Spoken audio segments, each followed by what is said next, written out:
ಸಂವಿಧಾನ ಶಿಲ್ಪಿ doctor B R Ambedkar ಭಾವಚಿತ್ರವಿರುವ ಮತದಾನ ಬಹಿಷ್ಕಾರದ ಫ್ಲೆಕ್ಸ್ ತೆರವುಗೊಳಿಸಿ ಪೊಲೀಸ್ ಅಧಿಕಾರಿಯೊಬ್ಬರು ಅಂಬೇಡ್ಕರ್ ಭಾವಚಿತ್ರಕ್ಕೆ ಅಪಮಾನ ಮಾಡಿದ್ದಾರೆ ಅಂತ ಆರೋಪಿಸಿ ಹಲ್ಲರೆ ಗ್ರಾಮದಲ್ಲಿ ಗ್ರಾಮಸ್ಥರು ಆಕ್ರೋಶ ವ್ಯಕ್ತಪಡಿಸಿದ್ದಾರೆ. ನಂಜನಗೂಡು ತಾಲೂಕಿನ ಹಲ್ಲರೆ ಗ್ರಾಮದಲ್ಲಿ ನಂಜನಗೂಡು ಗ್ರಾಮಾಂತರ ಪೊಲೀಸ್ ಠಾಣೆಯ ಪಿಎಸ್ಐ ರಘು ವಿರುದ್ಧ ಗ್ರಾಮಸ್ಥರು ಧಿಕ್ಕಾರದ ಘೋಷಣೆಗಳನ್ನು ಕೂಗಿ ಆಕ್ರೋಶ ವ್ಯಕ್ತಪಡಿಸಿ ಕೂಡಲೇ ಅಮಾನತು ಮಾಡುವಂತೆ ಆಗ್ರಹಿಸಿದ್ದಾರೆ.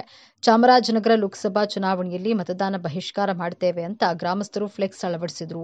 ಏಕಾಏಕಿ ನಂಜನಗೂಡು ಗ್ರಾಮಾಂತರ ಪೊಲೀಸ್ ಠಾಣೆಯ ಪಿಎಸ್ಐ ರಘು ಸ್ಥಳಕ್ಕೆ ಆಗಮಿಸಿ ಅಂಬೇಡ್ಕರ್ ಭಾವಚಿತ್ರವಿರುವ ಫ್ಲೆಕ್ಸ್ ತೆರವುಗೊಳಿಸಿ ಅಂಬೇಡ್ಕರ್ಗೆ ಅಪಮಾನ ಮಾಡಿದ್ದಾರೆ ಅಂತ ಗಂಭೀರವಾಗಿ ಆರೋಪ ಮಾಡಿದ್ದಾರೆ.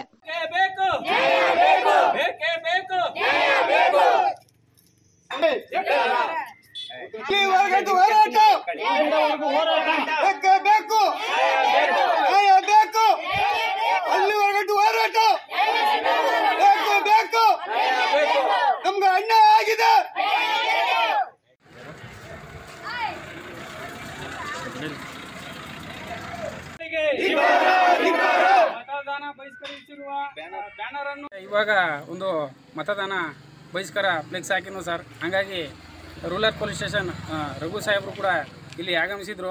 ಅವರು ಕೂಡ ಬಂದೇನೆ ಅಂತ ಹೇಳಿದ್ರು ಅಂತಂದರೆ ಇದೆಲ್ಲ ಹಾಕಕ್ಕೆ ನಿಮ್ಗೆ ಅಧಿಕಾರ ಇಲ್ಲ ಅಂಥೇಳಿ ನಮ್ಮ ಅಂಬೇಡ್ಕರ್ ಅವರ ಒಂದು ಮತದಾನ ಬಹಿಷ್ಕಾರವಾದ ಫ್ಲೆಕ್ಸನ್ನು ಅವರು ತೆಗಿಸಿ ಒಂದು ರೀತಿ ಅವಮಾನ ಮಾಡಿದ್ದಾರೆ.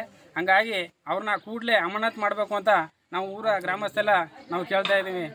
ದಯಮಾಡಿ ಇದನ್ನು ಗಮನ ಹರಿಸಬೇಕು ಸರ್. ನಿಮ್ಮ ಹೆಸರು?